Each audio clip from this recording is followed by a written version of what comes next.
Welcome, everyone, and thank you so much for joining the National Civic League's May Promising Practices webinar, Cities Fortifying Democracy. We're so glad that all of you could be with us here today. My name is Rebecca Trout, and I am the Director of the All-America City Award and Communications here at the National Civic League.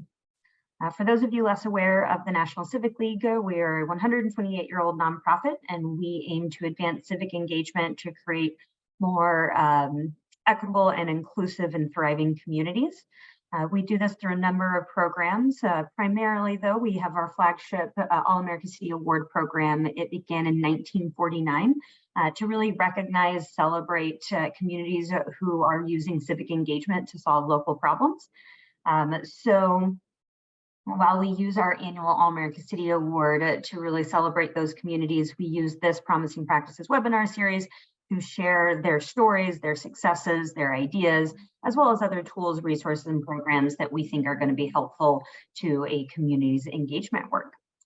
And so before we dive into today's topic, I just wanted to give a quick plug for our award program this year. We are focused on youth civic engagement, and we are recognizing communities who are addressing issues that are of concern to young people and also engaging them in the solution to those problems.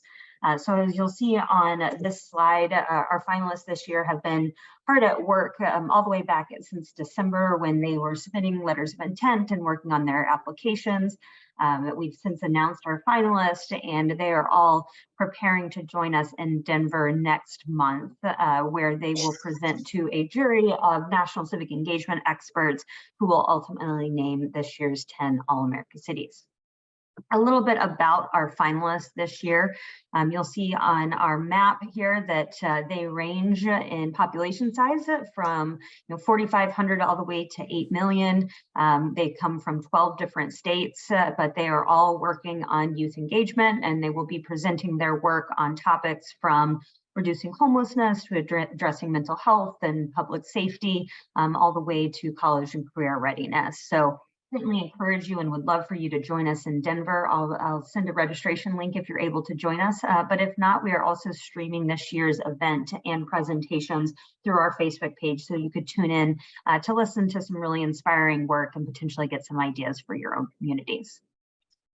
Many of our finalists this year are, in fact, strengthening their local democracies by engaging young people and residents in general in collaborative problem solving. And that's, of course, relevant for today's webinar.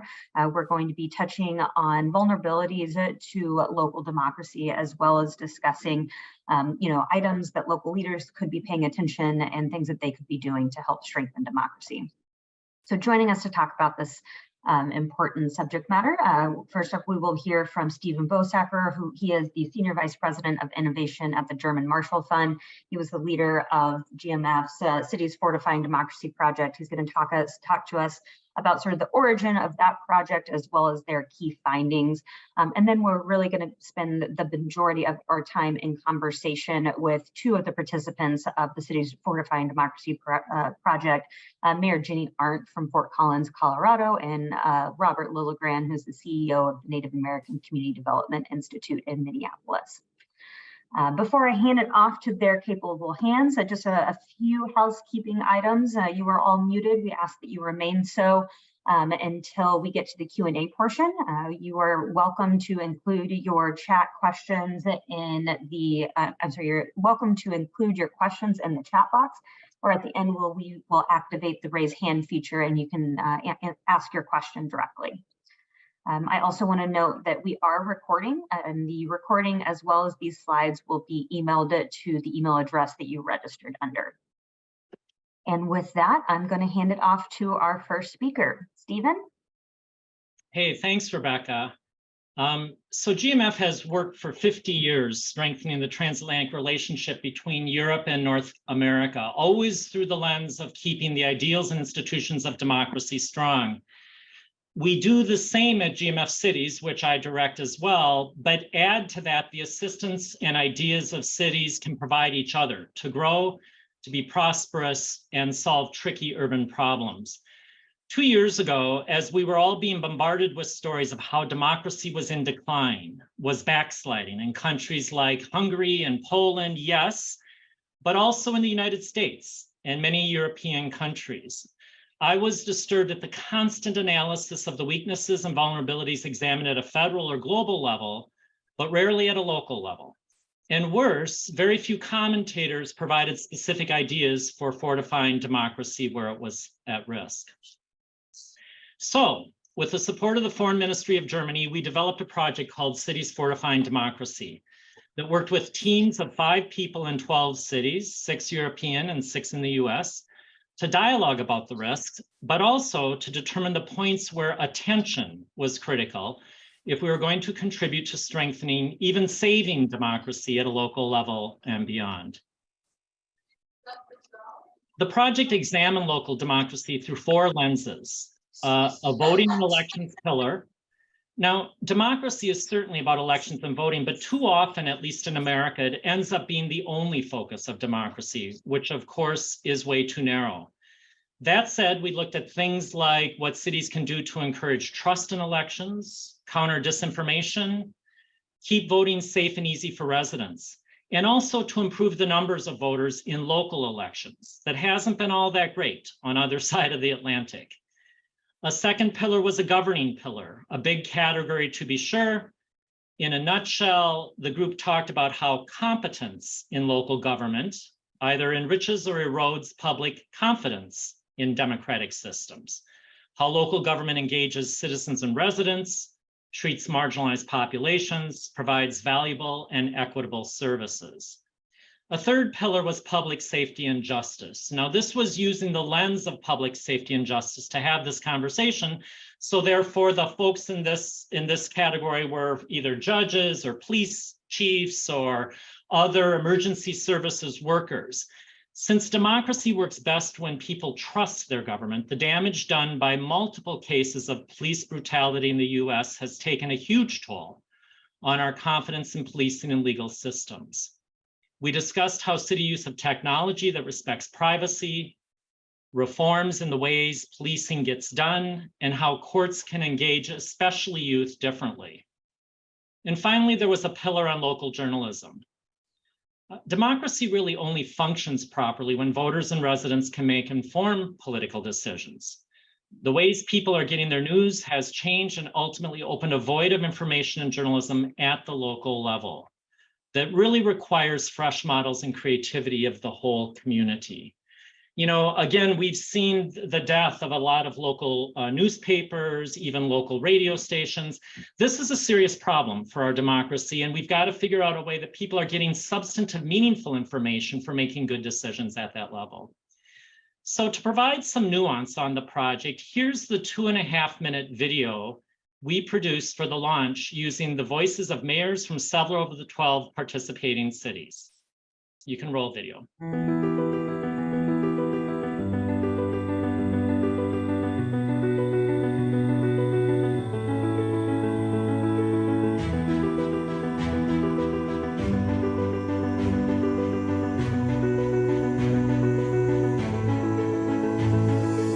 An effective, vibrant democracy looks like one in which the city creates a space where a community feels they can participate and engage with the city.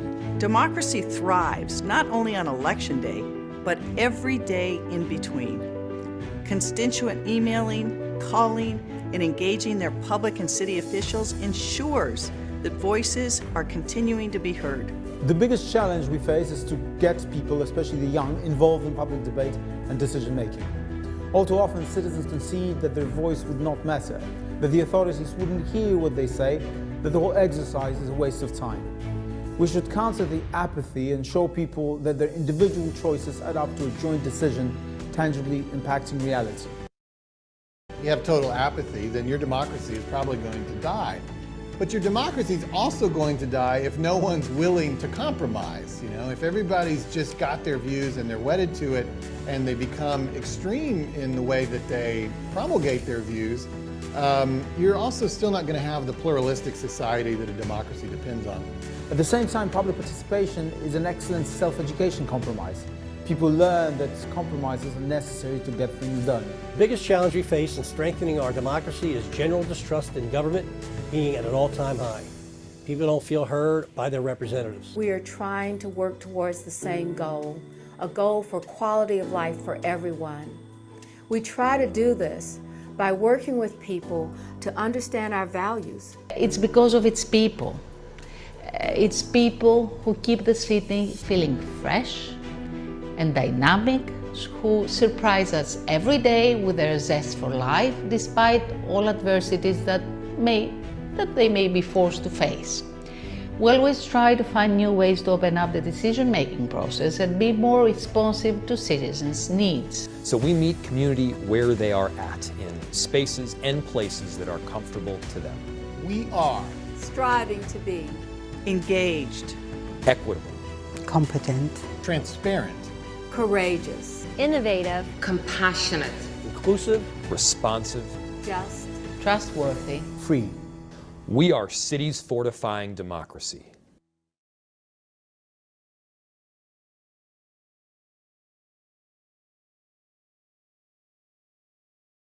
Thanks, Rebecca.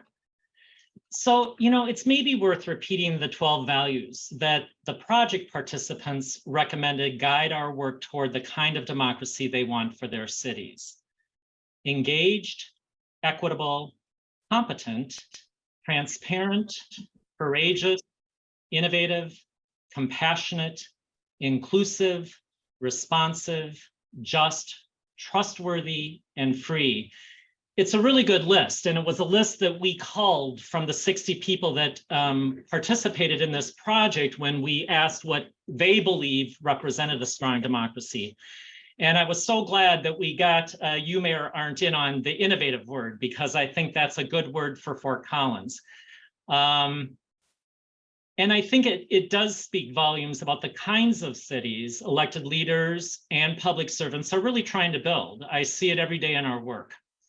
So after a year of several transatlantic dialogues, including an in-person gathering in Berlin last summer that both Mayor Arndt and Robert participated in, we derived 7 things that cities should focus on if you are interested in keeping local democracy strong. They are equity and inclusion, and that critical importance or imperative, to address inequities and ensure everyone has agency and a seat at the table, or at least an opportunity for input.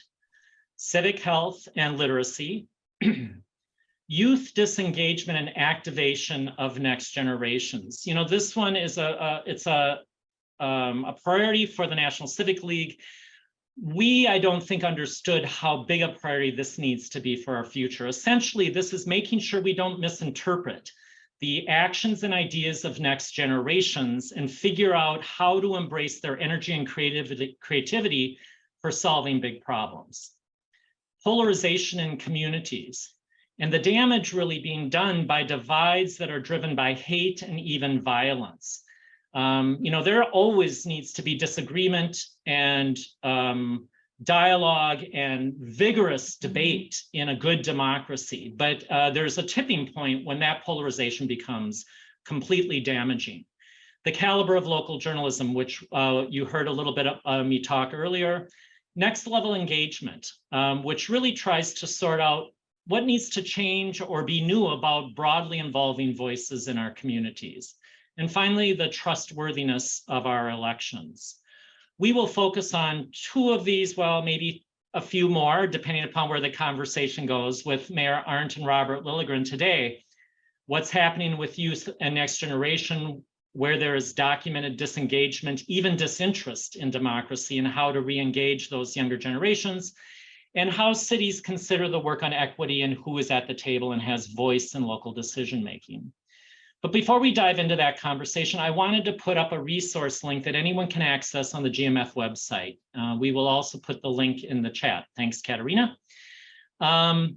If you want specific examples of what cities around the world are doing to fortify democracy, especially in the areas of engaging residents and empowering marginalized populations or leveraging technology in these and other areas, we created a pool of ideas and innovations called Democracy Actions in Cities.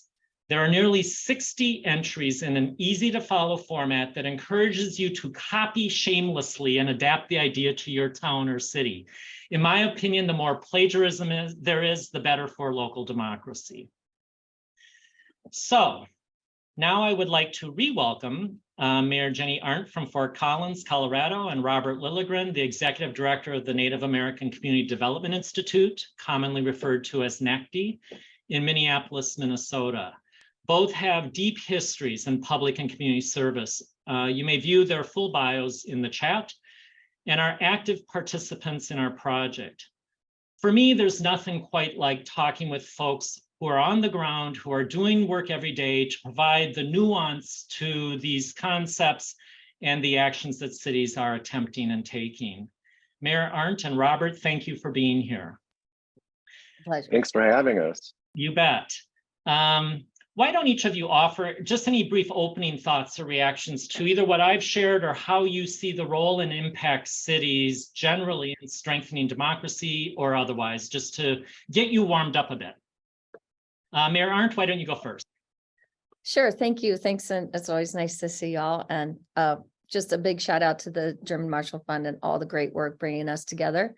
And I want to just say that because of the work of German Marshall Fund and some other organizations really highlighting democracy and the role of cities, I think that it's taking hold on the new buzzword, I think, is subnational level. That means cities basically, and maybe counties. So I've just been observing and been part of the U7, which is the Urban 7, which is based on the G7. So now the 7 countries are part of the G7 are sending urban representatives. And I was recently in Japan for a meeting on the U7. And then in Denver was super honored to host the first City Summit of the Americas, which is modeled on the Summit of the Americas, but recognizing the role that cities play. So mayors and other people from all over the Americas came together in Denver about 2 or 3 weeks ago with the recognition that cities are really on the ground and getting a lot of work done. And unfortunately, when our national governments are sort of not as effective as they might be, or having a hard time getting things done, and the state, that sort of polarization can come to the state. The cities are really left, as the ones getting a lot of work done. So I just wanted to acknowledge how the work of GMF and others are pushing up and elevating this idea that the cities are important. And then there's also recognition from the other side. Before we go further, just thank you for diving in as a mayor on kind of that global involvement. It's so critical. We are watching, I think, in the last 10 years, an evolution of something cities have needed and really in some respects demanded, but weren't getting the credibility to be at these tables and voices on solving global issues. They get more and more responsibility for these issues, climate change and migration and racial issues, and yet their voices weren't being heard. So it's really thrilling to have you and others kind of stepping up in those roles and playing that role to keep our voices heard. So thanks for sharing that. Robert? Yeah, thanks, Stephen. And I just want to add my thanks for inviting me to be a participant in this incredible cohort through the German Marshall Fund. Cities Fortifying Democracy has felt very reciprocal. It continues to yield some incredible ideas, conversations, and things. So it's really been helpful. So my thanks there.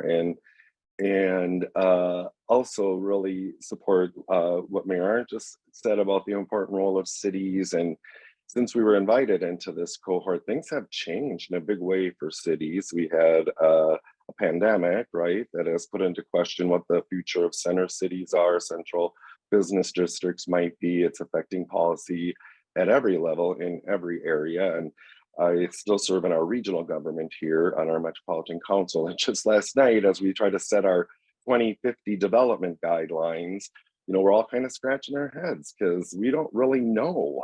It's not as predictable as it once was. And so governing has become much more dynamic, and we will need to be very adaptable in the near future and in the long term. And another thing that I feel like is happening worldwide, but in the US especially, and really coming forward in cities, is a generational shift, right? We're seeing a demographic shift.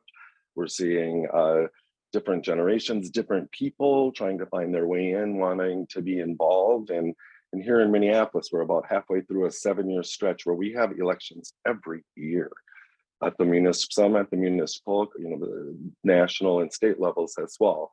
But it's really this churning that's going on here as these new generations, they're trying to find their way into decision making and into power building. And of course, the status quo is always going to defend itself. And so I think cities are really, really in the forefront of figuring out what this generational shift looks like. Great topics, and we're going to be in both of them, in generational and demographic topics, etc. I just want to say hi to Doug Linkhart. Thanks for joining us, Doug. Nice to see you here. Doug is the head of the National Civic League. So I have one more request of both of you. A couple years ago, when we kicked off the governing group of 12, there were 5 groups and the governing group had 12 people in it. We asked each of them from each of the 12 cities to provide a letter grade for their city on what they thought their strength of democracy was for their city. We assured them that it would be private, and it was, and it will be. I'm not going to share their grades. But now I want to ask each of you to do the same for Fort Collins and Minneapolis, thinking broadly, and to share it publicly if you are brave enough. Go ahead, Jenny. Okay, I don't know what grade we gave ourselves at the beginning of that journey. I think I'm going to give 2 grades. So pre-pandemic, I think we're about a B. We were widely recognized by Kettering and others, and we have this Center for Public Deliberation here at Colorado State University. We have a long tradition of civic engagement and authentic listening and involvement. I'm going to give us a post-pandemic C-. Wow. And that's probably come about from, well, we had a young woman who was in the media part of and she quit in July. We had another person who take over for her, and then our local media didn't replace her as the civic reporter. So not having a trusted shared information source is really hurt. And frankly, nothing has stepped in to fill the vacuum except for what I might call nonsense. I mean, so, activism and some, so the city hasn't, in my mind, we haven't been able to pivot quickly enough and understand that what we used to do is not what's working now. And I will give you one concrete example. We passed 5-2 on November 1st, revised zoning ordinance, which was quite dramatic, right? Remove single family zoning, a lot more density, allow auxiliary dwelling units, remove some parking requirements, all the things that Minneapolis has done. We look to them a lot. And that was successfully petitions gathered and repealed on January 17th. And that's my evidence when I talk about people, why they signed that petition. They said, we didn't know anything about this. We'd never heard of this. The city thought we'd done all the normal outreach for which we won all these awards and everything. So what I'm saying is what we were doing wasn't working. The main concern was they weren't heard. They didn't feel like they knew about it. And that's my evidence that we haven't pivoted quickly enough. Wow, really, really illuminating, Mayor. Thanks for being so candid and direct about that, and with those examples, because it shows that overlap of how journalism and that is so critical, and that we're not going to be able to depend on what was. It isn't just about having a local newspaper. It is about using the new forms of communications that people want, but in ways that still produce substantive information that's useful. And you know that it's getting through, and you've got good feedback to understand that. And so it's a rethink in a big way. Robert, Minneapolis, what's the grade? Yeah, like Jenny, I can't remember what grade I gave us when 2 years ago. It was probably about a B. I think you're about right. And I will say our grade has dropped. And so to be kind, I would maybe give us the C- that Jenny just gave. if I were being a little more frank, I might go a little lower than that. But things have really changed in Minneapolis in a couple of really fundamental ways, like the challenge to the comprehensive zoning change that's going on here as well, not as holistically or by referendum, but it's being nibbled away little by little. But I would say the big deal thing, two things that happened here. One, George Floyd was murdered here. And that was a game changer. And that engaged a whole new group of people in first direct action, demonstrations and things. And now that those same people are trying to figure out their way in to the system, trying to figure out how they can be part of it. We have a strong Democratic Socialist Caucus, 5 members on our 13-member city council now. It's evidence of change there. And then also, since I started in this cohort, the voters of Minneapolis by referendum changed our system of government fundamentally to a strong mayor system. And for a century and a half, we enjoyed a very horizontal authority here within the city. And I'm a person who is very more comfortable with the diffused executive. When I served, the 12 years I served on the Minneapolis City Council, it was the strong council system. And so instead of becoming more inclusive and opening, we become more exclusive. We have one mayor who's in charge now, and nobody quite knows what that means. And I've been part of the work groups that we're trying to create and design a new system of government. And it's, I mean, to Denny's point, nobody really knows what our system of government is doing. So it's very confusing as someone who's involved in civic affairs here. And then inside our city hall and our city administration, it's just been a huge upheaval in long-term staff, leaving, suing the city. This is mostly racially motivated. There's a huge racial divide. And I think that is saying something about us. The data says one thing. Minneapolis is one of the most segregated cities with the greatest disparities in our country. When I first got elected in 2000, this was all coming to light and it confused us. We think of ourselves as progressive and open and liberal, but the fact is we're not. We have some of the greatest disparities or the greatest disparities in the country. And I feel like we're in a time of reckoning here. Mm-hmm. Yeah, well, thanks again for being brutally honest about this and raising things that have to be on the table. The result of the George Floyd murder and the activation of people is a huge opportunity for Minneapolis, but there is so much that has to move in a good direction, in the right direction, for people to feel engaged and involved, and like their voices are going to be heard. Yeah, and Stephen, if I can add just on it, with this referendum that shifted us to a strong mayor system, it passed with a majority of votes. But if you break down the votes by ward, we have wards here, districts, a majority of wards voted against it. And so if you look at the demographic of those wards, the demographics, they tend to be browner, people of color, poorer, younger wards. And I think that's a huge statement of people's fear of change, fear of this demographic shift and some of the issues that you're lifting up now. Yeah, and we're going to come back to issues of equity and race. Mayor, did you want to jump in on something that looked like? No, you're good. You're good. Well, I was just dissecting the election that way is really important information. It is. So super issues for us to dive into and go into. Let's do that now. I'm going to start, however, on youth engagement, because you talked about the demographic shift and specifically, I think we are in a time of increased distrust or even disgust by younger generations about governing and civic involvement. I'm curious about whether you think younger people are disengaged in your cities, and if you know why they're disengaged. You know, are there things? So that is kind of the opening question. You don't have to go into great lengths on it, but give us a sense about whether you have a sense. I know, Robert, you work with younger generations at NACD, and you know, one of the things that we've highlighted in the democracy actions in cities is, in fact, the making voting a tradition, and how families can kind of create an ethic of voting when democracy is struggling, and that can be valuable in the tribal community in Minnesota, the tribal government of Minnesota. So I'm curious if you have a sense about whether people are disengaged in your cities. I'm going to go to, of course, what things you think Fort Collins and Minneapolis are doing to address that. Mayor, do you want to go first? Sure. Just to be data driven, we have, I think it's actually Minneapolis or maybe somewhere in Minnesota is the only we're only second to them in voter turnout.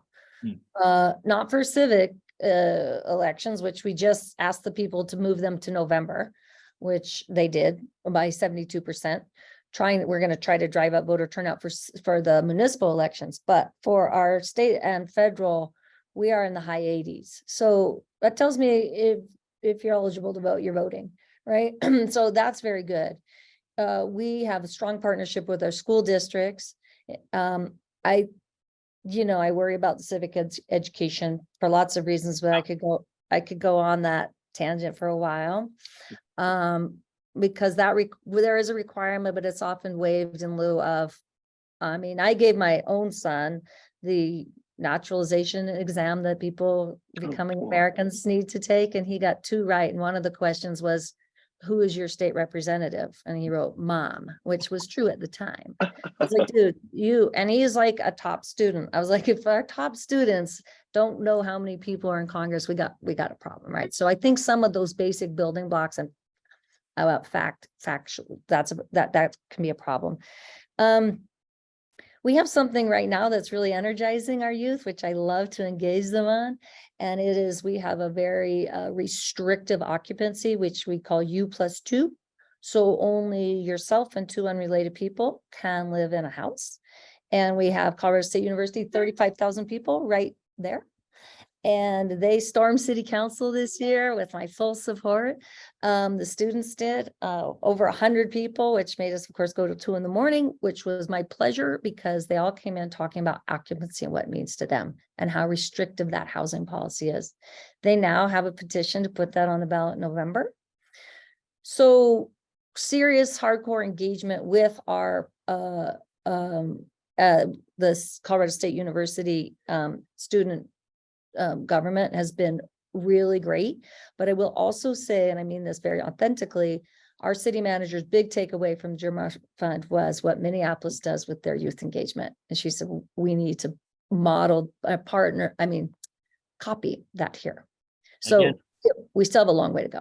Good. Well, thanks for the nuance. And it's fascinating to realize that in some respects, this link has existed before the project ever existed, but it's been nice, I think, for you to be able to have conversations with a broader group from Minneapolis. Robert, how do you respond to this question or anything Jenny said either way?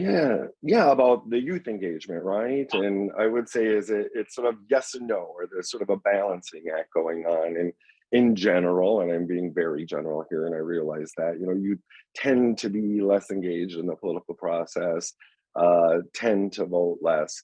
But I think the murder of George Floyd really changed that here in Minneapolis. This is a youth-driven kind of change movement, and we are really churning through this right now. And youth are trying to be engaged and want to be engaged. And in the work that you referenced, our Make Voting a Tradition project, it's about 8-9 years now, and it's a multi-generational approach where we focus on young people who are going to be voters soon in the next few years, and then encourage them to engage their families and especially elders who haven't voted. And it's an interesting sort of petri dish of voter engagement. And a few things that we've learned. One is you can't just come around at elections. This needs to be year-round, sustained sort of relationship building, trust building, right? And the other is in the Native community, people have very good reasons to be even more distrustful of the government.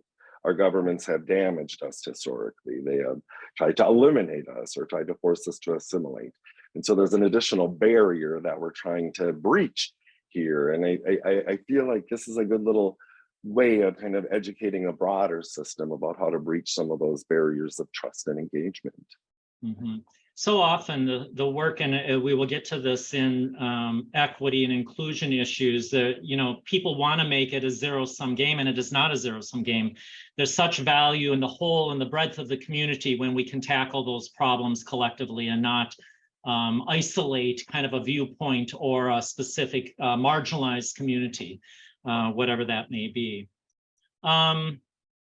Yeah, I was just trying to think if there's anything else on youth before we would leave that topic, although maybe we should leave the topic. Let's go to another topic because I want to touch on a few before we open it up for questions and kind of get your thoughts.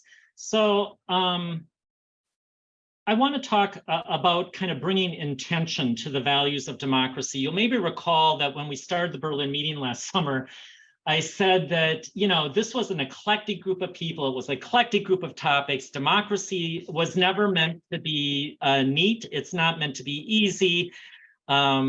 You know, it's a messy process. We're all at different places, but in the end, that's what made the convening interesting. That's what makes work in this, to me, interesting. But you both have come at this from different places. So before being elected mayor, you were a representative in the Colorado State House. And I'm curious if one position or the other is more impactful in terms of driving the kinds of practices that you think strengthen democracy locally, and kind of why that might be. That's a good and very hard question. I think the local lens, it's just closer, right? Example, I spoke at some Rotary thing and somebody, I guess, liked what I said. He said, "How do I meet you?" I said, "Easy, come by my office." He came by, we talked for half an hour. I said, "I'm concerned about this engagement piece, this participation piece. And would you like to help me work on that?" And he said, "Yeah." And so that led to these discussions about the people's meetings and some other things, you know, some other ways we came at this. So he was just here right before this meeting with the head of the chamber, myself, the city manager, and Colorado State University leadership. And he's like, "Why? I can't believe I'm at the table." I'm like, "I can't believe you can't believe you are. I mean, this is all about you, right? You writ large." So those things are very satisfying and impactful to be very personally engaged.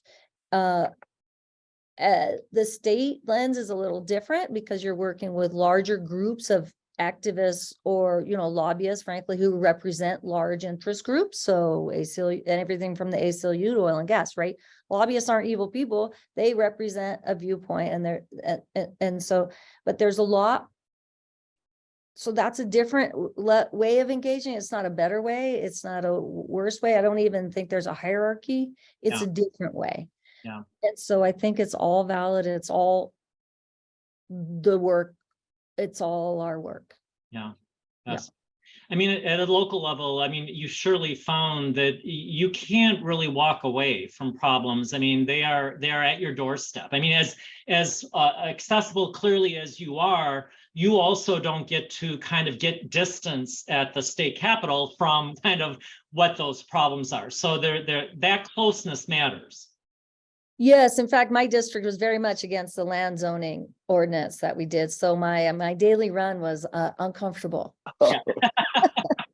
I was like, "Oh, still mad?" Okay. But you can diffuse some of that through the personal connection and, you know, Sure. Thank you. Very helpful. Robert, you know, you are no stranger to any of this. You were on the Minneapolis City Council for 12 years, including serving as its vice president, and are now the first tribal member to serve on the Metropolitan Council for the Twin Cities region. So you've gotten this from elected, but also obviously from your non-governmental organization kind of in the community as well. How much of a strong democracy is about governing effectiveness or the trust that local governments garner in either of those spots, or anything else you want to respond to in terms of what Jenny raised? Yeah, thanks, Stephen. And I'll note I was also the first tribal citizen to serve on the Minneapolis City Council. Of course, yes. So yeah, and I love that the word trust keeps, you know, bubbling up, and it bubbled up in the materials that we were reviewing beforehand as well, because it really is about trust, right? And then we have to acknowledge that we are in one of the lowest trust environments when we're talking about government and the people we're supposed to serve. So we can't, in my opinion, we can't sit and work on building the trust and then wait to govern, right? We have to figure out how we can do this effectively in a low trust environment. During my time on Minneapolis City Council, I will always lift up the initiative that you helped lead or helped me lead, the Community Engagement Task Force. It was a 3.5-year process in a very low trust environment. And we kept figuring out how to go to the next step, and it was pretty effective at the end of the day. And so that is one of the models that that I hold close. And you know, we have a saying, I'm sure almost everyone here has heard it a million times: all politics is local, right? So I just really hear Jenny's conversations about her morning run, and you know, and sympathize and empathize with that. But I have found that access, and it sounds like Jenny is a big access advocate as well, but that's one of the, for me, was one of the key elements to addressing this trust, to building whatever trust I could, addressing this distrust. And I found that as Stephen knows from your experience here in Minneapolis, I represented a very rambunctious part of the city, to say the least. What's that? Rambunctious, what a nice word. Right, and very libertarian. And I tried to be as everywhere, as much in the public as I possibly could. Wherever there were 3 people or more gathering, I would try to be there. And in my experience, even if someone vehemently disagreed with me, if I could stand in front of them and connect my dots to how I got to the position I took or the vote I took, they might not be happy, but they were satisfied. Right. Yeah. But if I didn't have that contact with them, which I will say takes quite a toll on an elected official to be that accessible and that present, but absent that direct contact and dialogue, I don't think I would have had nearly the trust or support that I had in governing. Great advice. And I'm so glad you emphasize access. I think that it counts for a lot, and it is a tangible thing that either people feel that they have or they don't, you know, and sometimes are surprised when they actually get it, but shouldn't be. But it's okay that at least then they know. Yeah, go ahead. I like to say access is the currency of governing, right? And I had this experience so many times during my elected life, where activist leaders, and I came from an activist background, where you're just fighting for access, fighting, you know. And we would create access for the leadership and the advocates and activists. And then when they came to the table where they could actually work on real sustainable solutions, they couldn't stop fighting, you know? And so I would have one-on-one conversations and say, I get it. You're so used to fighting for access. This is it. Yeah. This is what access looks like. See if you can stop fighting and start working on the solutions. And if you can't, please go away and send someone from your cause or organization that can do that. And invariably, in the 5 or 6 times I had that conversation, that person just drifted away, and their perspective and the people they were representing's perspectives did not get represented in the solutions, directly represented. Interesting. Well, and a good transition for us. I know that Rebecca's going to want to start to bring in really fascinating comments that are gathering in the chat section, but I do want to get to this question of equity and inclusion and access, and who has opportunity to be in conversations. You know, American cities only began seriously tackling, in my opinion, issues of racial inequity and disparate outcomes in the past 20 years. Some would say it was longer than that, and maybe certain cities it was. But as a whole, it became very prominent really after Seattle took the lead in 2005, 6, 7 in that time frame to start to apply a racial equity lens to the work of city government. It has not been easy or always gone well, and will always be challenging. And while there's been some progress, there is so much work to do. I would like you both in the next 3 or 4 minutes to put on the table here what you see happening in your communities that holds promise in this regard of kind of racial equity and inclusion. Either one of you can start. Robert? Oh, thanks, Jay. Cool. So great question, complicated, even getting to a definition of equity, right? I mean, I can't tell you how many policy debate hours we've spent just trying to define it and how you use this racial equity lens, what you can measure, how you can engage. So going back to the idea of access, and as you know, I'm kind of a positive guy, and so trying to find those positive things that are happening. And what I think is really important is that people who have either historically held power, either in general or specifically held office, I've seen people who have been willing to step aside and make room for somebody else's voice to come to the table. And that has had a magical impact on governing, on policy making, but it's not the norm. And people are very hesitant, I think, to sort of let go or to give up. Yeah.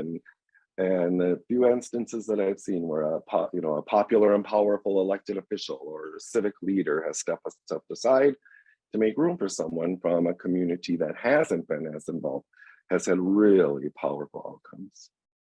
Wonderful. What a great notion. And you're right. It doesn't happen a lot, but it's very noticeable when it does. And Mayor, do you want to offer a thought here? Sure. You know, we have a DEI officer, and that's been wonderful. So we've done sort of the I don't want to say the intentionally, but I think I'm going to talk about something that's sort of unsexy, if I could say it that way. First, I was a special ed teacher, so I'm always emphasizing that diversity, equity, inclusion. One of the final frontiers, I think, of human rights is people with disabilities. So I always try to mention that and bring that into the fold. But what I have really emphasized at our city is, let's look at all of our policies top to bottom. So if your budget is where your values are, where they're lived out is in your procurement policies. Are we being equitable in our procurement when we have $700 million every single year to spend? Are we really looking at businesses that have historically, at the state, I got it changed because in order to get a state contract, you had to have had one before. That just perpetuates the same. I just took that requirement out of our procurement policy of the state, right? So I said, let's look at every single, and I think this is the deep work of DEI. Our hiring policies, how do we phrase, how do we run those job announcements past people of all ages, colors, abilities, right? To make sure those are equitably, so we're not intentionally blocking someone out, like must give 110%. Well, I mean, everything from hiring descriptions to, obviously the website, but our procurement policies, to how we screen people to be on all of our boards and commissions, right? Are we having a multiple eyes on that? Or are we just having, frankly, the same old eyes on that? Are we seeing enough turnover, right, in our boards and commissions to let new people have a chance, right? So those things are sort of the city sort of deep work. And I have, frankly, I've met a little, well, we love the DEI office, but this one's hard. I'm like, yes, this is where the rubber meets the road. It is hard, Jenny, and I'm so glad that you said that. One of the things I would advise is that we need to be comfortable being uncomfortable, right? We need to move into those uncomfortable spaces. And one of the things are we holding our civic events around town, or we just keep going to the same Lincoln Center, which is right near City Hall, and it's everyone knows where it is. Well, everyone doesn't know where that is. Also, I start taking proclamations to the people, right? So Juneteenth, go to the Juneteenth event and read it there. Don't make them come to City Hall where people sometimes don't feel comfortable and it's not their space. Government is of the people. So simple things, pushing those things out. So being intentional in everything you do. Because we were asking all these people to come to City Hall. Then it's kind of our space. Oh, we feel comfortable. Oh, sorry, you don't. I'm like, what? No, we're going out. So those are that's the hard, deep work, I think. Yeah. I absolutely think you're right. You all said so many things that are so important to this issue in those two sets of comments. Good intentions are quickly suffocated by bias systems. If we don't get this to a systemic and institutional level, you can have all the good intentions of the world. You can have people who are not racist, who want to do the right thing, get completely shut down and shut out because of systems that leaders must change and public servants must adjust and step beyond the status quo and mix it up and be uncomfortable and, the centrality of people, etc. Give a vendor a contract you've never vended out to before. Exactly. And that's exactly what it's going to take. Robert, did you want to jump in on anything there? I know we want to move on. Of course I want to jump in, but I'm controlling myself. Rebecca, if you're there, I think we've left a little bit of time here and would love to invite you back. Yes, well, thank you so much. And thank you for that rich conversation. I think we could let you all go for another hour and still not get bored. So I appreciate your thoughts. We do have a couple of questions and comments in the chat. Encourage others who want to chime in, please write your question in the chat, or if you just use the raise hand feature and would like to chime in directly, you can do so as well. But I will start with this one first. The question is that there's a growing realization that a place-based approach is essential to fulfilling what is thoughtfully described by strategy number 4, Rachel Kleinfeld's 5 strategies to support U.S. democracy. What are your observations about your work as a reflection of an expression of that, and how can these many place-based initiatives work in concert rather than not? So we're talking a little bit about a place-based approach to democracy and your thoughts on that and how it's impacted your work. I'm going to let the mayor and Robert kind of take that. They both are working in place and have been, so take it away.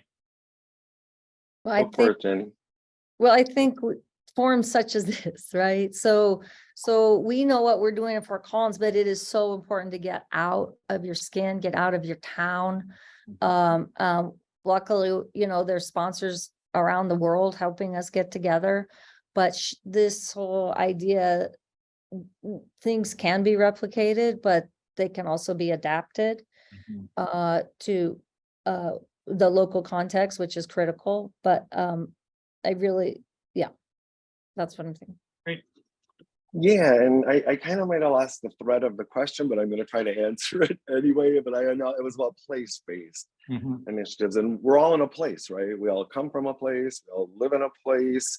There's this really interesting dynamics going on in Indian country here in the US and in the urban Indian communities, of which I'm part of, around land back and the connection to land and how effective the loss of that connection to place, how effective that was as a colonizing strategy. And so, one of the things I loved being on city council, I represented a ward, a geographically defined place. And I prioritized what was happening within those boundaries and could, put lower in the priority list things that were happening out of it, of course, while keeping a citywide perspective. But this idea of place, I think, is really key. And so a lot of my work in my day job at Native American Community Development Institute is in a very defined geography of the urban Indian community in Minneapolis, and then a little more broadly within the Twin Cities. And the value that the Native community here gives to that geography is huge. And we're, by numbers, by percentages, a very small community, but this is our land. We would say all of it's our land, but this geography that we hold in Minneapolis is ours, and we are very protective of it. And so we kind of build out from there our work. And so I think I'm probably not answering the question, but I did want to lift up the importance of place and place-based initiatives. And within Minneapolis, there's a movement toward building what we call cultural districts or cultural corridors. Our organization is in the forefront of that, but these tend to be anti-displacement kinds of efforts and anti-gentrification kinds of efforts. And again, the city is recognizing that, at least at a governance and policy level, it's important to support these hyper-local geographic efforts as place-based strategies, and then how they relate to the bigger picture. Great, thank you for that. And I'll just ask Walter, he's joined us on the screen. That was his question. If there's any follow-up, or if that answered your question. Well, it does sort of answer my question, but my real observation that's embodied in that strategy number 4 is that basically there's a national movement of many movements trying to strengthen democracy and civic health. And those national organizations that are mostly nonpartisan and cross-partisan are finding that getting down to the local level and connecting their work there is where it's happening and where it needs to happen. So the point was, y'all are doing it, and how are you connected up to the national community that's trying to strengthen democracy, and that national community coming down to your local level, how is it connecting there? And that was really my point in question. And we can move on to another one, or if you have any other thoughts, thank you very much. Yeah, Walter, no, thanks. And thanks for that. And I do have a thought. And so within the Native community in the US, there's been a very deliberate effort to take control of our own narrative. And over the last maybe 6 or 7 years, there's been efforts that was reclaiming Native truth, and that has sparked some strategies, specific strategies that a lot of us are embracing in the areas of policy and politics, arts and culture, education, mostly. And so these organizations have come into being and to help support that. My organization is viewed very much as an on-the-ground partner in that work. But your phrase, we are a movement of many movements. And I love that because it tries to acknowledge that nobody is in charge here, and how do we all come together? And there's a great, it's a regional national organization called Indian Collective, NDN, the letters, and then collective. And NDN is how young people especially say Indian and, you know, text speak or whatever. And so, but that's their perspective. We are a movement of many movements because there's a lot of jealousy and competition within a movement. And so we connect into that. We're a direct local partner. There's also another great newer organization called Illuminative. That's a national organization that's helped advancing this narrative change work. And we didn't even have these kinds of organizations just a few years ago. And so we are just finding natural fit within this local, regional, and now national conversation and narrative change. Wonderful. Great, thanks. I think this next question might be best answered by you, Stephen. Just had a question about how these learning can be introduced to other mayors.